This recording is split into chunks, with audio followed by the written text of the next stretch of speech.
Thank you for the heritage and the history that we have. Thank you the way that we can learn from one another and sharpen one another, to follow you, to fish for people, and to reproduce. And Father, I pray, I know it's on the heart of every one of us, Father, that we want to desperately fight the good fight, to finish the course, and to keep the faith. Father, our desire is not to be legends, but to have a legacy, to learn from one another. And Father, we know that in the future there's going to come a day when we're going to be presented with the crown of life from your Son. Would you give us soft hearts and open ears as Ron shares from his life in the Word on the topic of tightening our shop pattern. We thank you in Christ's name. Amen.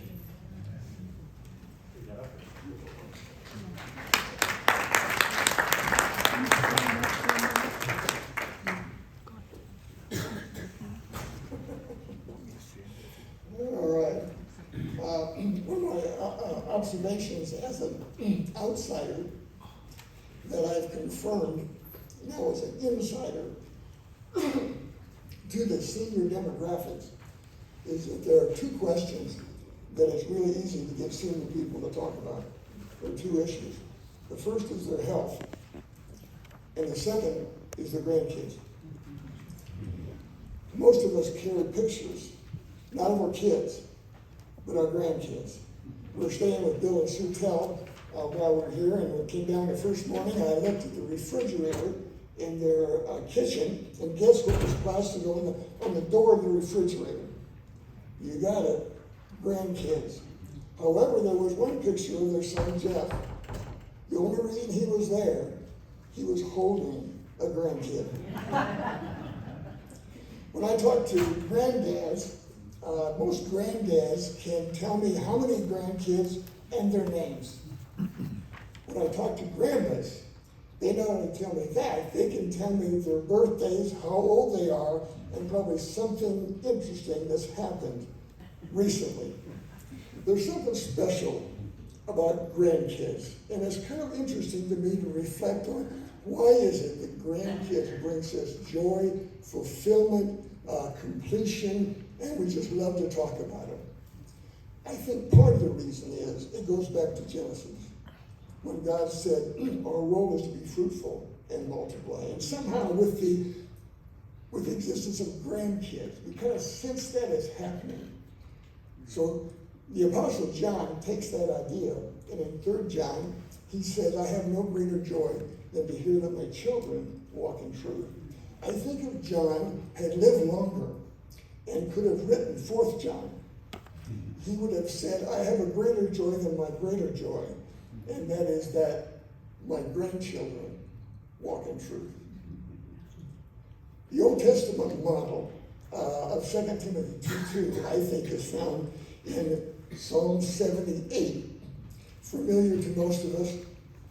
He commanded our ancestors to teach them to their children, so the next generation might know them, even the children not yet born. And they, in turn, teach their own children. I want to talk for a few minutes about being a wise and skilled grandparent in a spiritual sense. My thoughts that have come over the last few years are pretty much autobiographical more than didactic, but I started about 7 years ago. I turned 70. I went on a sabbatical, and as I was reflecting on my past years with the Navigators and my calling and thinking ahead, it came to me that kind of my life was like flying an airplane, and that I've been flying for 70 years, and I was getting to the point where I couldn't see the airport, but it was showing up on radar. And I also realized that my airplane, which I thought was an F-18, but probably more like a Cessna, I realized that my airframe was showing signs of wear, and my engine didn't have the same horsepower. So I concluded that if I wanted to maintain altitude over these next few years, I needed to do 2 things. I needed to reduce drag and increase lift. The reducing the drag was pretty simple. I realized that I was flying carrying banners behind my airplane, and I didn't need to carry those anymore, so I let them go. The increasing lift was a little harder, but what I concluded was, with the reduced ability and energy, like Jerry was talking about this morning, I had to conserve and focus on the core of my calling. And so I began to review what it is that God called me to do and why I joined the Navigators. I did not join the Navigators to make disciples. I joined the Navigators to make disciples who make disciples. I wanted to be around a group of men and women who had that vision and passion. And so the next few moments, I want to talk about 3 skill sets that I believe that if we sharpen and maintain, we will be able to see that third generation more consistently. And in the metaphor, that we can begin to sharpen and tighten the shot pattern of our ministry so we're more consistently hitting the bullseye. So in the words of that country western song in the 70s, we've got a long ways to go and a short time to get there.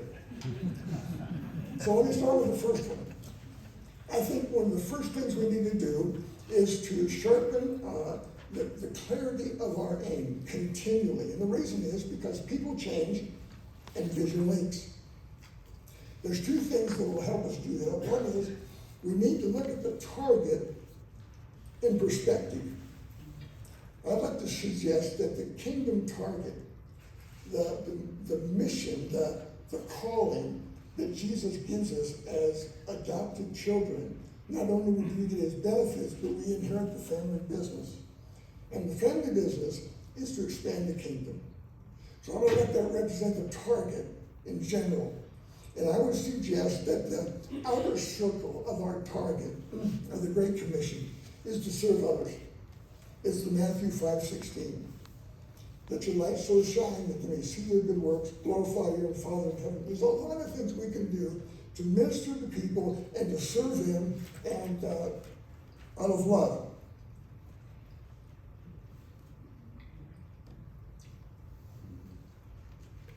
I think the second ring, as we move towards the bullseye, is the proclamation of the gospel.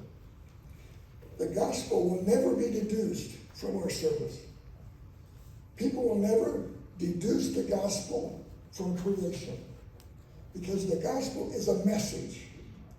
It's the narrative of Jesus Christ the Lord, and that has to be communicated. And so that next ring in is just the proclamation of the gospel to the nations. I like to represent the third circle, the next one in, as to make disciples. And we jump on that as navigators because we know in Matthew 28, there's only one main verb in that passage. It's to go make disciples, and we get excited about that. It's to help children, spiritual children, become healthy adults. So that's the next level there. But I believe the bullseye is making disciples who make disciples. And the closer to the center we aim, the more difficult it is to hit. I think the unique contribution of the navigators, to me, is this bullseye of making disciples who make disciples generationally. So that's the target. But let's look at the bullseye, and I'd like to clarify it with 3 concepts, or 3 pieces that I believe if we sharpen and pass it on to the next generations, we'll have a higher probability, a higher success rate of bringing our shot pattern closer to that bullseye. Leadership guru of a number of decades ago, Stephen Covey, made the popular phrase, begin with the end in mind.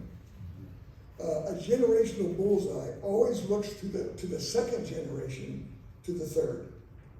And a fuzzy bullseye in the second generation paralyzes the third. Doing a refresh course recently, I ran across a statement by Lawrence Sandy. He said the essence of the navigator ministry is not simply disciple making. It is multiplying the number of those who do the disciple making. It's the third generation discipling that is reproduction. So I'd like to paint the bullseye with 3 concepts: the picture, the process, and the pathway. A few years ago, the Navigators asked the Barnett Association to do a study on the state of discipleship in America. They did that. They wrote a book. Many of you have seen it, read over it. Has a lot of interesting information in it. I was captured by the first line of the first paragraph of the executive summary at the very beginning. And here's what it said, basically. The concept of discipleship is familiar, but the accepted definition is elusive. So in essence, they were saying, we're going to assess something that we really can't even describe. As I was working with our church discipleship ministry over the last 20 or so years, I was always starting with talking to leadership about their concept of what a disciple is. I had a friend, I had 4 guys at a discipleship group a couple of years ago, and one of them, dad, was Robert. He was telling me a story about his conversation with his 4-year-old son, Charlie. And he said to Charlie, son, we're going to go this summer to California, and along the way, we're going to stop and see the Grand Canyon and Hoover Dam. He said to Charlie, do you know what a dam does? And Charlie looked at him and said, well, yeah, Dad, a dam holds back water. And his dad said, you got it, that's right. But he said, did you know that a dam makes electricity? And his son looked at him and said, well, praise God for beavers.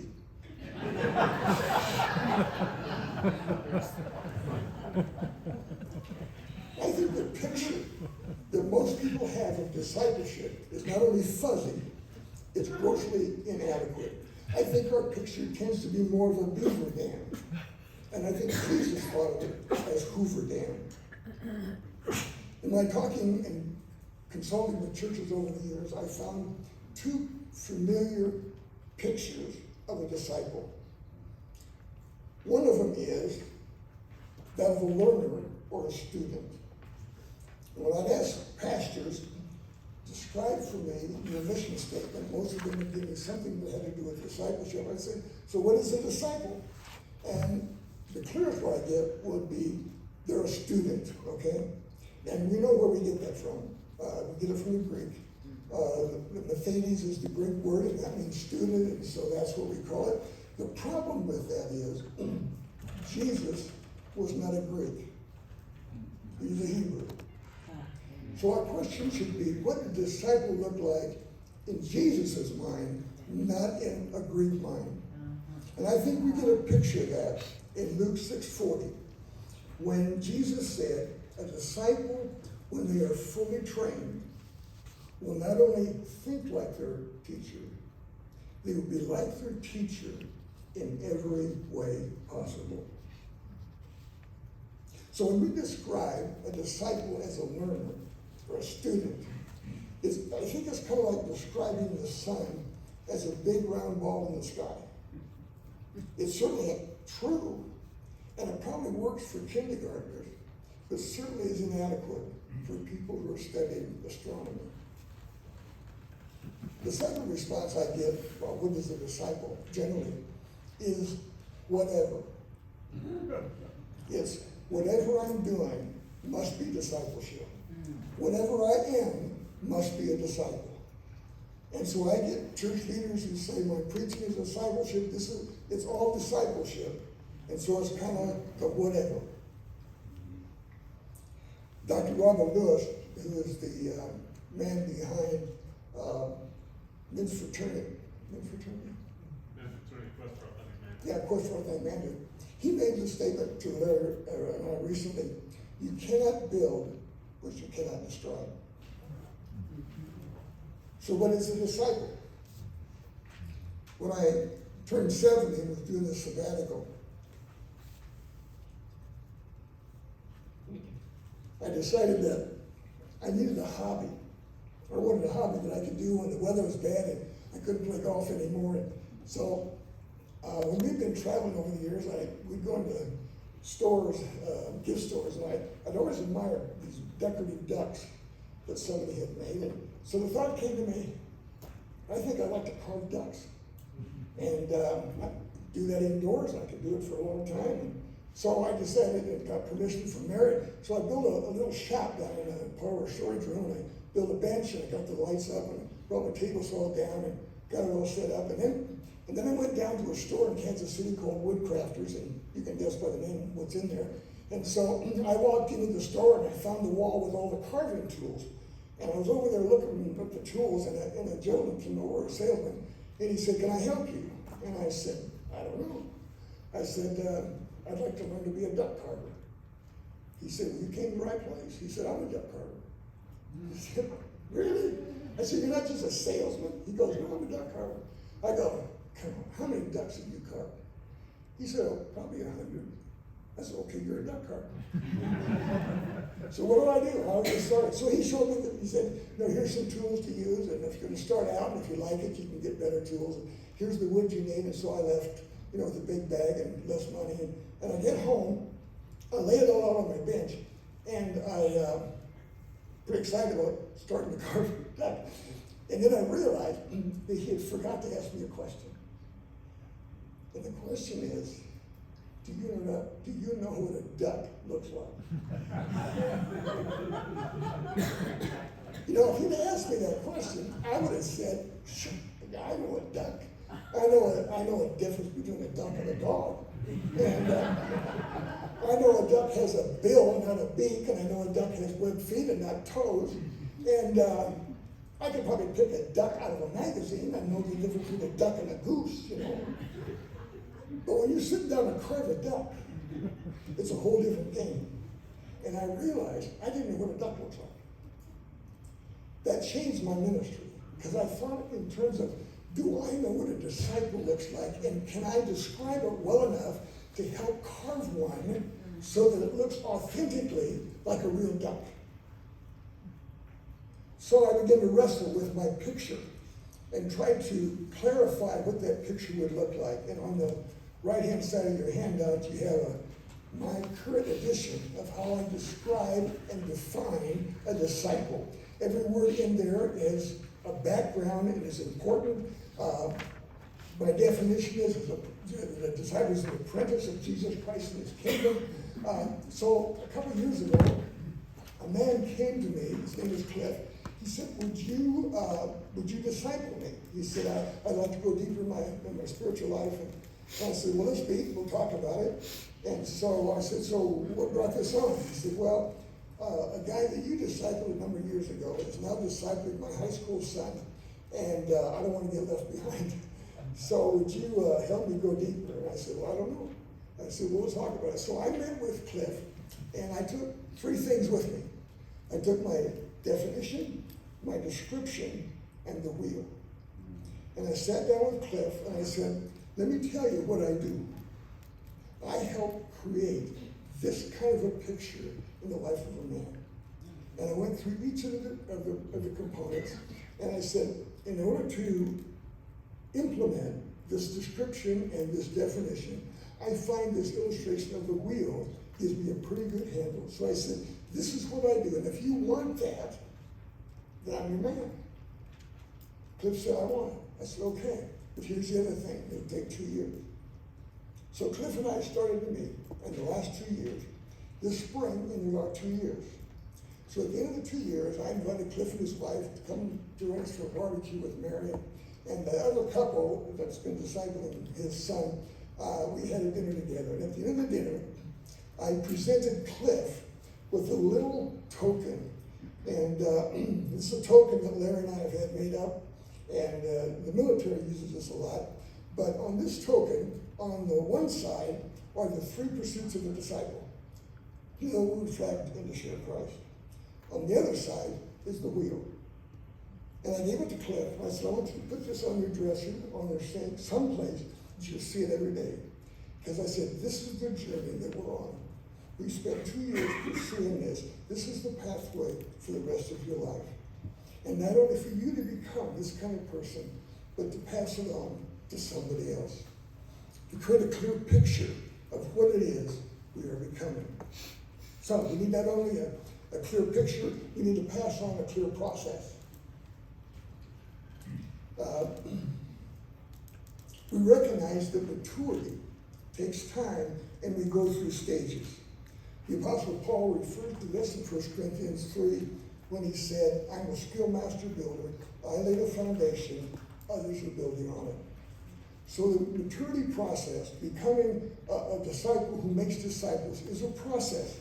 And we need to help people understand the process that it takes so we can help them take the next step.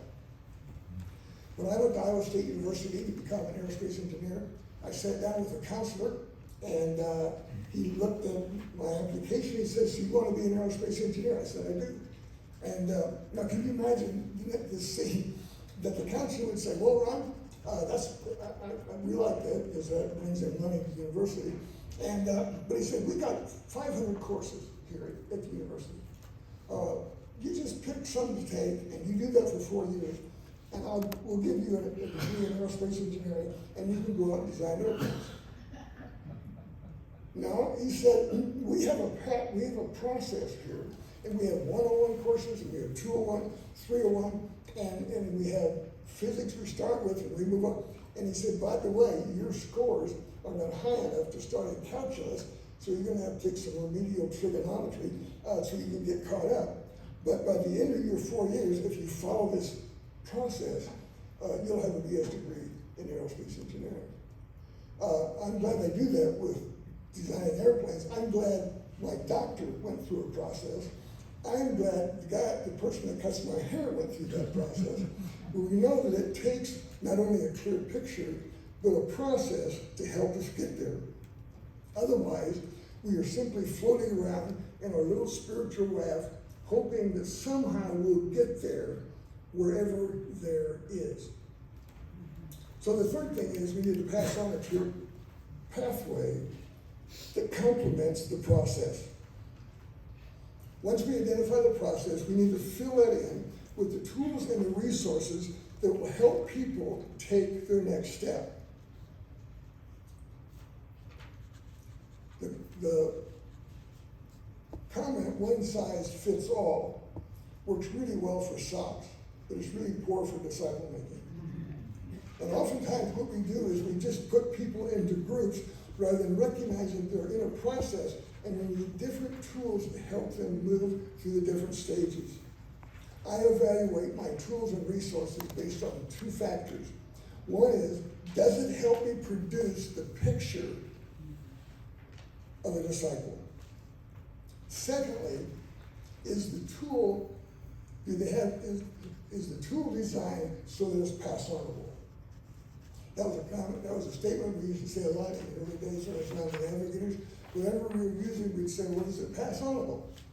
Campus Crusade had the term transferable, which I like better, but the idea is the same. Can we take what I've done with them and turn around and do that with somebody else? And the more we're able to help people in that concept of a picture, a process, and a pathway, I think the tighter I sharpen this, and we can hit the bullseye more frequently. So clarify our aim, and then the second thing I'd like to suggest is that if we're going to tighten our shot pattern, we need to adjust for drift.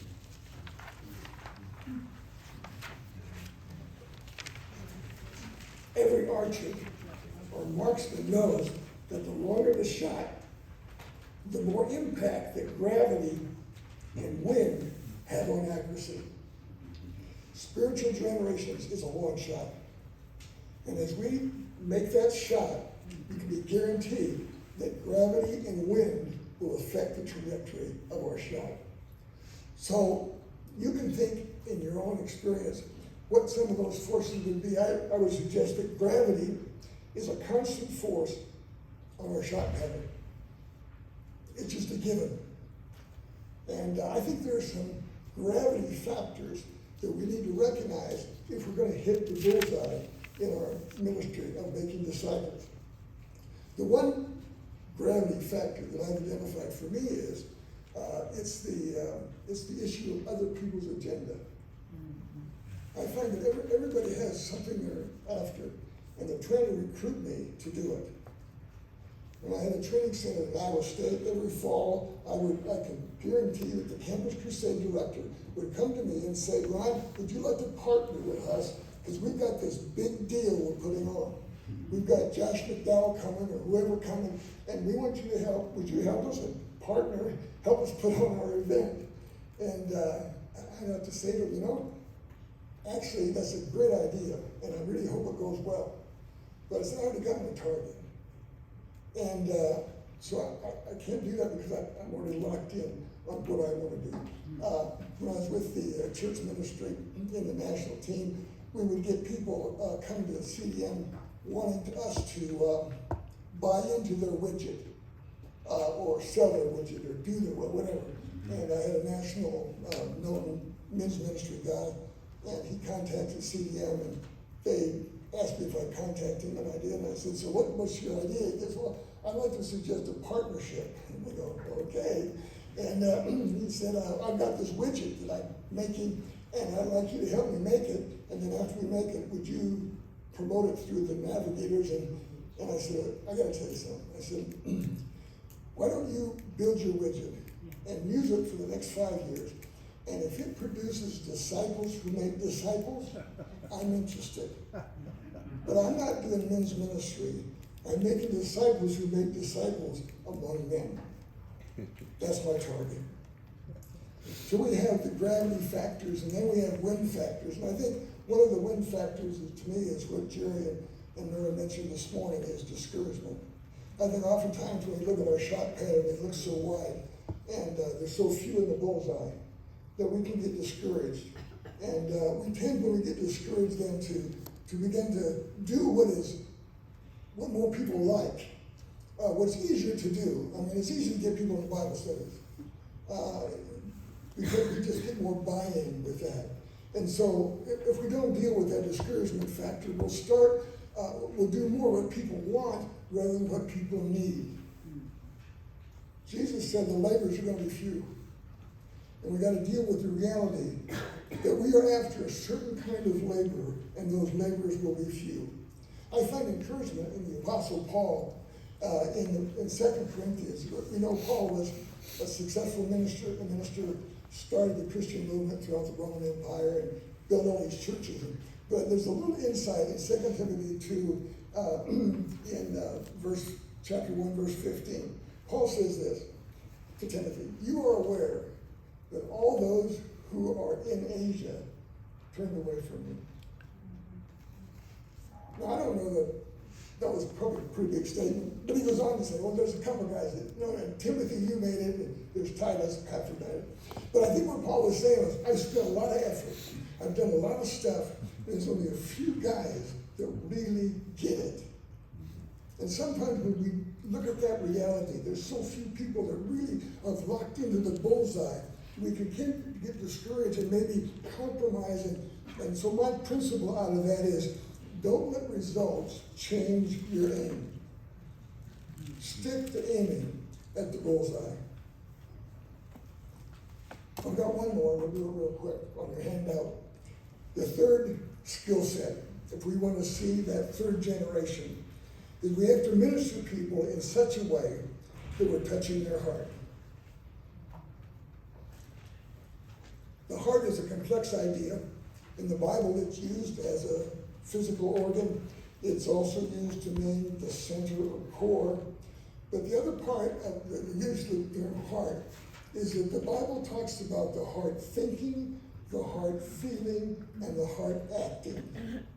So I'd like to suggest that a picture of the personhood is a circle that has three components: the mind, the emotions, and the will. And the heart is the center of that person. And if we're going to make disciples who make disciples, we have to minister in such a way as we're influenced in touching the heart. Now, I know only God can do that, but we can have a part. We know the scripture says the heart is the core. Jesus says, out of the heart that affects a man. Proverbs says, guard your heart. So the heart is where we want to aim. And I'd like to suggest, just here in closing, that when we minister to people at the heart level, we need to move from, in the mind, we need to move from knowledge to conviction. And one of the ways we can do that is we need to help people by guided self-discovery. Educators know that we own what we discover. So in our working with people, we need to guide them to discover truth for themselves so that they own it. And if they own it, they'll pass it on to the next generation. In the area of the emotions, we need to move from feelings to passion. Feelings come and go, but passions remain. People will sacrifice for their passion. And I believe the way we help people develop passion is to help them gain experience. We've all had the privilege probably of talking about world missions and helping our people read books about missions, reading biographies, but there's nothing replaces going on a mission trip to build passion for missions. So as we minister to people, we have to help them experience personally the reality of the profile that we're trying to build. The third one is the area of the will. And here we need to move from behavior to resolve. Character, in my definition, is simply behavior that is so consistent that it becomes predictable. And so when behavior is consistent, it becomes resolve. One of the things that Larry and I have done with the men as we've worked with them over the years is to build in this spiritual discipline of a daily appointment with God and to journal. And usually when I start out with a guy and we start doing this, they're fairly inconsistent. They're doing it probably because I ask them to, but the longer that we do it, the more of a passion they get as they experience it. So I believe we can minister to the will at the core level by simply sustained effort. As we encourage people to do the behavior, practice the discipline, eventually the mechanics of the discipline turn in from a duty to a delight over time. So if we're going to minister to people, we need to touch their hearts. So, as veteran navigator staff with lots of years of experience, hopefully many years to serve in the future, as we carry out our calling, let's keep working at tightening the shot pattern around the bullseye of disciples who make disciples. And in doing that, let's continually add pictures to our spiritual refrigerator of our grandchildren. And our children, if they're holding a grandkid.